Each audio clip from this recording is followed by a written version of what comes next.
ஹரே கிருஷ்ணா. எல்லோருக்கும் எனது பணிவான நமஸ்காரங்கள். ஓம் நமோ பகவதே வாசுதேவாயாம். ஓம் நமோ பகவதே வாசுதேவாயாம். ஓம் நமோ பகவதே வாசுதேவாயாம். ஜெய ஸ்ரீ கிருஷ்ணா சைத்தன்யா பிரபு நித்யானந்தா ஸ்ரீ அத்வைதா கதாதாரா சிவாஷாரி கௌர பக்த விருந்தா. ஹரே கிருஷ்ணா கிருஷ்ணா கிருஷ்ணா ஹரே ஹரே, ஹரே ராமா ராம ராம ஹரே ஹரே. பகவத்கீதை உண்மை உருவில் அத்தியாயம் 12. அத்தியாயத்தின் தலைப்பு பக்தி தொண்டு. பதங்கள் 6-7. மொழிபெயர்ப்பும் பொருளுரையும் வழங்கியவர் ஏசி பக்தி வேதாந்த சுவாமி ஸ்ரீல பிரபுபாதா, அகில உலக கிருஷ்ணா பக்தி கழக ஸ்தபக ஆச்சாரியார். மொழிபெயர்ப்பு. ஆனால் தங்களது எல்லா செயல்களையும் எனக்காக துறந்து பெறலாமல் என் மீது பக்தி செலுத்தி எனது பக்தி தொண்டில் ஈடுபட்டு எப்போதும் என் மீது தியானம் செய்து தங்களது மனங்களை என்னில் நிறுத்தி எவரெல்லாம் என்னை வழிபடுகின்றார்களோ பிரதாவின் மகனே, அவர்களை பிறப்பு இறப்பு என்னும் கடலிலிருந்து உடனடியாக காப்பாற்றுபவனாக நான் இருக்கிறேன். பொருளுரை. ஜட இருப்பிலிருந்து வெகு விரைவில் பகவானாலேயே விடுவிக்கப்படும் பக்தர்கள் மிகவும் அதிர்ஷ்டசாலிகள் என்று இங்கே உறுதியாக கூறப்பட்டுள்ளது. தூய பக்தி தொண்டில் ஈடுபடுபவன் இறைவன் மிக பெரியவர் என்பதையும் ஜீவாத்மா அவருக்கு கீழ்ப்படிந்தவன் என்பதையும் உணரும் நிலைக்கு வருகின்றான். ஜீவாத்மாவின் கடமை இறைவனுக்கு தொண்டாற்றுவதாகும். இல்லாவிடில் அவன் மாயைக்கு தொண்டாற்ற வேண்டி வரும். முன்னரே கூறப்பட்டது போல பரமபுருஷரை பக்தி தொண்டினால் மட்டுமே புரிந்து கொள்ள முடியும். எனவே பக்தியில் ஒருவன் முழுமையாக ஈடுபட வேண்டும். கிருஷ்ணரை அடைவதற்கு ஒருவன் தனது மனதை அவரின் மீது முற்றிலும் நிலைநிறுத்த வேண்டும். கிருஷ்ணருக்காக மட்டுமே செயல்பட வேண்டும். எவ்விதமான செயலில் அவன் ஈடுபட்டுள்ளான் என்பது முக்கியமல்ல, ஆனால் அச்செயல் கிருஷ்ணருக்காக செய்யப்பட வேண்டும். இதுவே பக்தி தொண்டின் தரம். புருஷோத்தமரான முழுமுதற் கடவுளை திருப்தி உற செய்வதை தவிர வேறு எந்த பலனையும் பக்தன் அடைய விரும்புவதில்லை. அவனது வாழ்வின் குறிக்கோள் கிருஷ்ணரை மகிழ்விப்பதே. குருச்சேத்திர போர்க்களத்தில் அர்ஜுனன் செய்ததைப் போல கிருஷ்ணரது திருப்திக்காக எல்லாவற்றையும் தியாகம் செய்ய பக்தனால் முடியும். இந்த வழிமுறை மிகவும் சுலபமானதாகும். ஒருவன் தனது கடமையில் ஈடுபட்டிருக்கும் அதே சமயத்தில் ஹரே கிருஷ்ணா கிருஷ்ணா கிருஷ்ணா ஹரே ஹரே, ஹரே ராம ராம ராம ஹரே ஹரே என்னும் கீர்த்தனத்தில் ஈடுபடலாம். இத்தகைய திவ்யமான கீர்த்தனம் பக்தனை பரமபுருஷ பகவானிடம் கவர்ந்திழுக்கின்றது. இவ்வாறு ஈடுபட்டிருக்கும் தூய பக்தனை ஜட வாழ்வின் கடலிலிருந்து தாமதமின்றி தாமே விடுவிப்பதாக முழுமுதற் கடவுள் இங்கே உறுதி அளிக்கிறார். யோக பயிற்சியில் முன்னேற்றமடைந்தவர்கள் யோக வழிமுறையின் மூலம் தமது ஆத்மாவை தாங்கள் விரும்பும் எந்த கிரகத்திற்கு வேண்டுமானாலும் மாற்றிக்கொள்ள முடியும். மற்றவர்களோ இதர வழிமுறைகளை அணுகுகின்றனர். ஆனால் பக்தனை பொறுத்தவரையில் இறைவன் தாமாக வந்து அவனை ஏற்றுக்கொள்கின்றார் என்பது இங்கே மிகவும் தெளிவாக கூறப்படுகின்றது. ஆன்மீக வெளிக்கு தன்னை மாற்றிக்கொள்ள மிகுந்த அனுபவசாலியாக வேண்டும் என்று எண்ணி காத்திருக்க வேண்டிய அவசியம் பக்தனுக்கு இல்லை. வராக புராணத்தில் பின்வரும் பதம் காணப்படுகின்றது. இப்பதத்தின் பொருள் என்னவெனில், ஒரு பக்தன் தனது ஆத்மாவை ஆன்மீக லோகங்களுக்கு மாற்றிக்கொள்ள அஷ்டாங்க யோகத்தை பயிற்சி செய்ய வேண்டிய அவசியமில்லை. பக்தனுக்கான பொறுப்பினை முழுமுதற் கடவுள் தானே ஏற்றுக்கொள்கிறார். நானே விடுவிப்பவனாக ஆகிறேன் என்று அவர் இங்கே தெளிவாக கூறுகிறார். தனது பெற்றோரால் முழுமையாக கவனிக்கப்படும் குழந்தையின் நிலை பாதுகாப்பானதாகும்.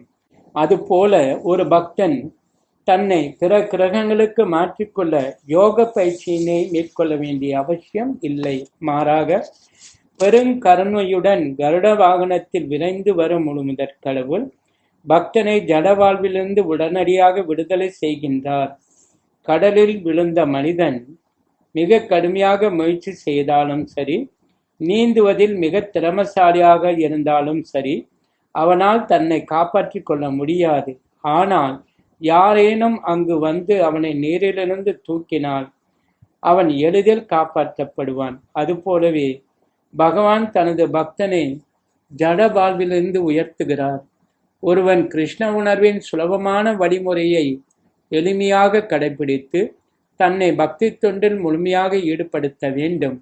ஒவ்வொரு புத்திசாலி மனிதனும் இதர வழிமுறைகளை விட்டுவிட்டு பக்தி தொண்டினை எப்போதும் தேர்ந்தெடுக்க வேண்டும். நாராயணியத்தில் இது பின்வருமாறு உறுதி செய்யப்படுகின்றது.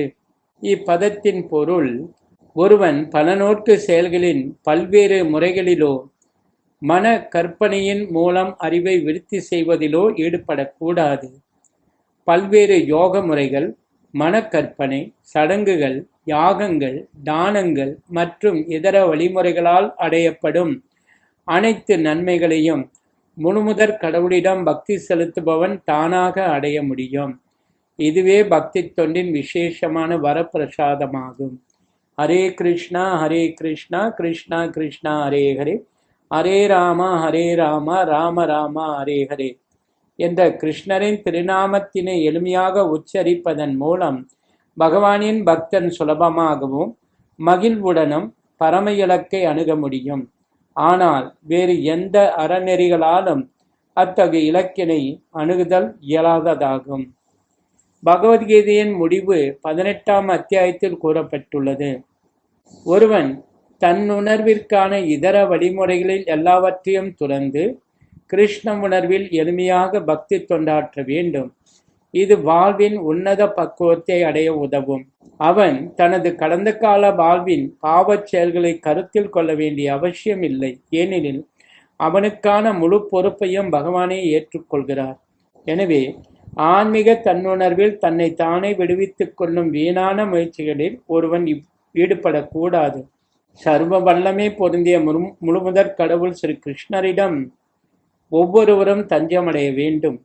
இதுவே வாழ்வின் உன்னதமான பக்குவ நிலையாகும். பதம் 8 மொழிபெயர்ப்பு.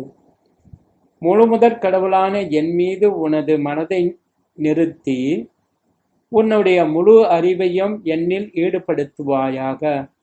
இவ்வாறு நீ எப்போதும் என்னிலேயே வாழ்வாய் என்பதில் ஐயமில்லை. பொருளுரை. பகவான் ஸ்ரீ கிருஷ்ணரின் பக்தி தொண்டில் ஈடுபட்டிருப்பவன் அவருடன் நேரடியான உறவில் வாழ்கிறான். எனவே ஆரம்பத்திலிருந்தே அவனது நிலை தெய்வீகமானது என்பதில் ஐயமில்லை. பக்தன் பௌதிக தளத்தில் வாழ்வதில்லை, அவன் கிருஷ்ணரில் வாழ்கிறான். இறைவனின் திருநாமத்திற்கும் இறைவனுக்கும் வேறுபாடு இல்லை.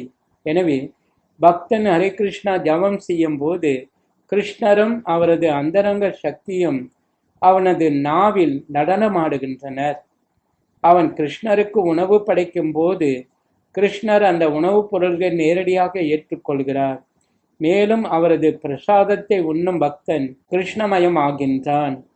கிருஷ்ணருக்கு தொண்டு செய்யும் இந்த வழிமுறை கீதையிலும் இதர வேத இலக்கியங்களிலும் பரிந்துரைக்கப்பட்டுள்ளது. இருப்பினும் இத்தகைய தொண்டில் ஈடுபடாதவன் இஃது எவ்வாறு சாத்தியம் என்பதை புரிந்து கொள்ள இயலாது. பதம் 9 மொழிபெயர்ப்பு. செல்வத்தை வெல்பவனான எனது அன்பு அர்ஜுனா, உனது மனதை என் மீது பிரலாது நிலைநிறுத்த முடியாவிடில் பக்தி யோகத்தின் ஒழுக்க நெறிகளை பின்பற்றுவாயாக.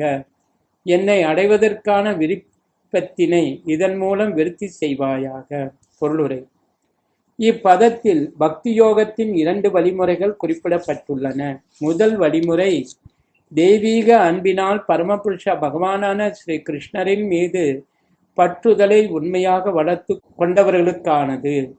அடுத்த வழிமுறை பரமபுருஷரின் மீது அத்தகைய திவ்யமான அன்பையும் பற்றுதலையும் வளர்த்து கொள்ளாதவர்களுக்கு ஆனது. இந்த 2ஆம் நிலையினருக்கு பல்வேறு விதிமுறைகள் பரிந்துரைக்கப்படுகின்றன. அத்தகைய விதிமுறைகளை பின்பற்றுபவன் இறுதியில் கிருஷ்ணரின் மீதான பற்றுதலையும் அடையும் நிலைக்கு உயர்த்தப்படுவான். பக்தி யோகம் புலன்களை தூய்மைப்படுத்துவதாகும். தற்சமயத்தில் புலனுகர்ச்சியில் ஈடுபட்டிருப்பதால் ஜட வாழ்வின் புலன்கள் எப்போதும் களங்கமற்றுள்ளன. ஆனால் பக்தி யோக பயிற்சியினால் இப்புலன்களை தூய்மைப்படுத்த முடியும். மேலும் தூய்மைப்படுத்தப்பட்ட நிலையில் அவை இறைவனின் நேரடி தொடர்பினை அடைகின்றன. இந்த ஜட வாழ்வில் நான் ஏதேனும் ஒரு எஜமானரின் தொண்டில் ஈடுபட்டிருக்கலாம். ஆனால் நான் எனது எஜமானருக்கு செய்யும் தொண்டு உண்மையான அன்பினால் அல்ல, பணம் பெறுவதற்காக மட்டுமே நான் தொண்டு செய்கிறேன். மேலும் அந்த எஜமானரிடம் அன்பு கிடையாது. அவர் என்னிடமிருந்து தொண்டினை பெற்று சம்பளம் தருகின்றார். அன்பு என்ற கேள்விக்கு இடமே இல்லை. ஆனால் ஆன்மீக வாழ்விலோ ஒருவன் தூய அன்பின் நிலைக்கு உயர்த்தப்பட வேண்டியது அவசியம். அன்பின் அத்தகு நிலையினை நமது தற்போதைய புலன்களை வைத்து செய்யப்படும் பக்தி தொண்டு என்னும் பயிற்சியின் மூலம் அடையலாம். இறைவனின் மீதான அன்பு தற்போது ஒவ்வொருவரது இதயத்திலும் உறங்கிக் கொண்டுள்ளது. அங்குள்ள இந்த இறையன்பு பல்வேறு வழிகளில் வெளிப்படுத்தப்படுகிறது. ஆனால் அது ஜட தொடர்பினால் களங்கமடைந்துள்ளது. தற்போது ஜட தொடர்பில் உள்ள இதயம் தூய்மைப்படுத்தப்பட வேண்டும். மேலும் உறங்கிக் கொண்டுள்ள கிருஷ்ணரின் மீதான அன்பு மீண்டும் எழுப்பப்பட வேண்டும். இதுவே மொத்த வழிமுறை. பக்தி யோகத்தின் ஒடுக்க நெறிகளை பயிற்சி செய்ய விரும்புபவன் திறமை வாய்ந்த ஆன்மீக குருவின் வழிகாட்டுதலின் கீழ் சில விதிமுறைகளை பின்பற்ற வேண்டும். அதிகாலையில் எழ வேண்டும். குளித்து கோவிலுக்கு சென்று பிரார்த்தனைகள் செய்து ஹரே கிருஷ்ணா ஜபம் செய்ய வேண்டும். பிறகு விக்கிரகத்திற்கு அர்ப்பணிப்பதற்காக மலர்களை சேகரிக்க வேண்டும். விக்கிரகத்திற்கு நெய்வேத்தியம் செய்வதற்காக உணவுப் பொருள்களை சமைக்க வேண்டும். பிரசாதம் ஏற்றுக்கொள்ள வேண்டும் மற்றும் பற்பல செயல்களை செய்ய வேண்டும். அவன் பின்பற்ற வேண்டிய சட்டத்திட்டங்கள் பல உள்ளன. மேலும் அவன் தூய பக்தர்களிடமிருந்து பகவத்கீதையையும் ஸ்ரீமத் பாகவதத்தையும் எப்போதும் கேட்க வேண்டும். இந்த பயிற்சியின் மூலம் யார் வேண்டுமானாலும் இறையன்பு நிலைக்கு உயர்வு பெற முடியும். அதன் பின்னர் இறைவனின் ஆன்மீக ராஜ்யத்திற்கான தனது முன்னேற்றத்தில் அவன் உறுதியுடன் இருக்கலாம். ஒழுக்க நெறிகளின் கீழ் ஆன்மீக குருவின் வழிகாட்டுதலில் செய்யப்படும் இந்த பக்தி யோக பயிற்சி நிச்சயமாக ஒருவனை இறையன்பு நிலைக்கு கொண்டு வரும். श्रीमद् भगवद गीता की जय, श्रील प्रभुपाद की जय, गौर परमानंदे हरि हरि बोल।